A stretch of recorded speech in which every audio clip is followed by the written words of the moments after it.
নিজের স্বামীকে এভাবেও ঠকানো যায়, কিংবা যদি বলি নিজের বউকে এরকম নোংরা পর্যায়ে নামানো যায়। মেরি এবং ওনলারের মধ্যে এখন যা হচ্ছে তা সবাইকে থমকে দিয়েছে। কে ভেবেছিল অলিম্পিক পদকজয়ী জীবনে এতটা কাদা ছোড়াছুড়ি হবে? মেরি কম 5.2 ইঞ্চি দ্রুততায় যেন চিতাবাঘ। একদিকে সোনাজয়ী জৌলস, অন্যদিকে ভাঙা নোংরা সংসার। একসময় মেরি এবং ওনলারের ভালোবাসা নিয়ে কত কথা হতো, উদাহরণ হিসেবে তুলে ধরা হতো তাদের জীবন কাহিনী। আসুন এবার জীবনের রিংয়ের মধ্যে ঢুকে মেরি ও ওনলারের বিচ্ছেদের জীবন কাহিনী দেখি। নমস্কার, আমি ঋতু, আপনারা দেখছেন হাই নিউজ। মণিপুর গ্রামের নাম কাঙ্গাথি মানচিত্রে খুব ছোট্ট একটা বিন্দু। চারিদিকে পাহাড়ি নিস্তব্ধতা, আর মাঝে মাঝে শোনা যায় জঙ্গি হানার শব্দ। এইসবের মাঝে যেখানে বেঁচে থাকাটা একটা লড়াই, সেখানে কেউ স্বপ্ন দেখতে পারে কুস্তি লড়াইয়ের, সেটাই ভাবার বিষয়। স্বপ্ন তো অনেকেই দেখতে পারে, কিন্তু সেটাকে বাস্তবে পরিণত করা কঠিন। সালটা 1982। জন্ম নিল মেরি কম। ছোটবেলা মেরির জীবন ডিজনি প্রিন্সেসের মতো ছিল না।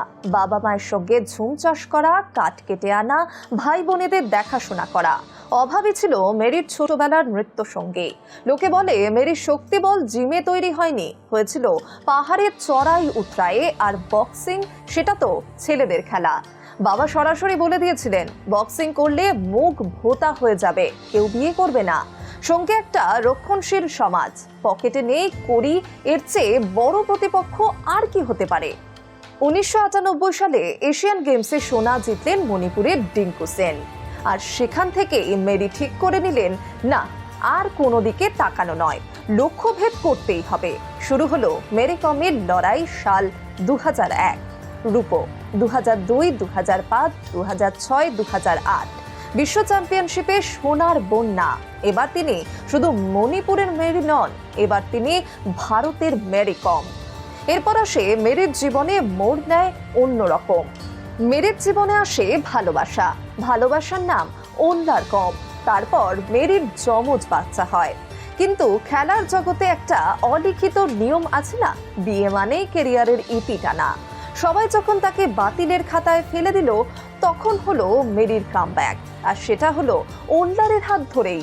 সেই কামব্যাকটা আমরা দেখেছিলাম রূপলি পর্দায়, যেখানে মেরি কমের চরিত্রে অভিনয় করেছিলেন প্রিয়াঙ্কা চোপড়া। ওই সিনেমা দেখে দর্শকের চোখে জল।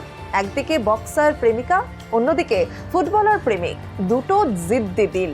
সেই সময় ওনলার হয়ে উঠেছিলেন হাজার স্বামীর কাছে একটা উদাহরণ, যিনি নিজের কেরিয়ার ছেড়ে স্ত্রীকে পাশে দাঁড়িয়েছেন। পর্দায় যখন মেরি কম বিশ্বজয় করে ফিরছেন আর ওনলার তাকে জড়িয়ে ধরছেন, ওই সিন দেখে কার না চোখে জল এসেছিল। আমরা ভেবেছিলাম এই ভালোবাসা মৃত্যু পর্যন্ত অটুট থাকবে। কিন্তু গল্প হয় একদম অন্যরকম।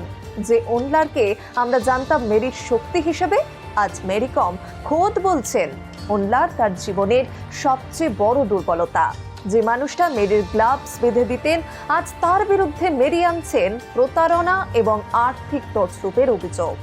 এই তো কিছুদিন আগে রজত শর্মার শোতে এসেছিলেন তিনি।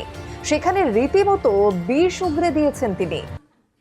सच बताऊंगी तो शादी किया, मेरा अर्निंग से सब कुछ मिल गया, 1 रुपया भी नहीं कमाया। মেরির অভিযোগ যে রিংয়ে দাঁড়িয়ে মেরির রক্ত ঝরিয়েছে, হাড় ভেঙে টাকা উপার্জন করেছে, সেই টাকা ওনলার তছনছ করেছে। মেরিকে প্রতারণা করেছে সে। সঙ্গে এও বলেন, ওনলারের কোনো কাজ করতেন না, অলি গলি ফুটবল খেলে বেড়াতেন। कहाँ सक्सेसफुल करियर, कुछ भी सक्सेसफुल करियर है ही नहीं। गली गली में फुटबॉल खेलते हैं, आप लोग भी खेलते हैं ना, खेला। आप सुनील छेत्री बन गया और बाईचुंग भूटिया बन गया। বাচ্চাদের জীবনের খরচ, স্বামীর খরচ সবই চলতো মেরির টাকায়। অন্যদিকে ওনলারও চুপ করে বসে নেই। তিনি পাল্টা দিয়ে বলেন, বিয়ের সময় তিনি ছিলেন চুক্তিবদ্ধ ফুটবলার, নিচ্ছিলেন ইউপিএসসির প্রস্তুতি। কিন্তু মেরির ক্যারিয়ারের জন্য তাকে ছাড়তে হয় ফুটবল, দেখাশোনা করতে হয় বাচ্চাদের। কিন্তু আসল সত্যটা তারপরে আসে। ডিভোর্সের 10 বছর আগে মেরি জড়িয়ে পড়েছিলেন পরকীয়ায়। এখন প্রশ্ন, কে সত্যি কে মিথ্যে? এইসব শুনে সোশ্যাল মিডিয়ায় এখন দুভাগে বিভক্ত। একদিকের লোক বলছে ওনলার যদি মেরির খেয়াল না রাখতেন তাহলে মেরি কি আজকের মেরিকম হতে পারতেন। অন্যদিকে লোকজন বলছে একজন নারী সারাদিন দৌড়ঝাঁপ করার পর দিন শেষে দেখে তার স্বামী তার উপার্জিত টাকা নয়ছয় করছে, সংসারের কোনো দায়িত্ব নিচ্ছেন না। সেই সময় একজন নারীর মনে কি চলে তা কেউ বোঝে না। কিন্তু কি জানেন, ভালোবাসা যখন ঘৃণায় বদলায় তখন তার চেয়ে বিষাক্ত আর কিছুই হয় না। মেরির এই পরিণতি আমাদের একটা কঠিন বাস্তবতার সামনে দাঁড় করিয়ে দিল। একজন সফল নারী কি দিন শেষে এক হয়ে যায়, নাকি ওন্ডারের মতো পুরুষ সফল নারীদের সঙ্গে থেকে নিজেদের পুরুষত্ব হারিয়ে ফেলে। এইসবের মাঝে পিষছে তাদের সন্তানরা। বাবা মায়ের এই বিচ্ছেদ বেশ প্রভাব ফেলছে তাদের উপরে। মেরিকমের জীবন আমাদের শেখায় সব সম্পর্ক নিখুঁত হয় না, সব গল্পের শেষটা সিনেমার মতো হয় না। আপনার কি মনে হয় মেরিকম নাকি ওনলার কম? কে ঠিক কে ভুল লিখে যান আমাদের কমেন্ট বক্সে।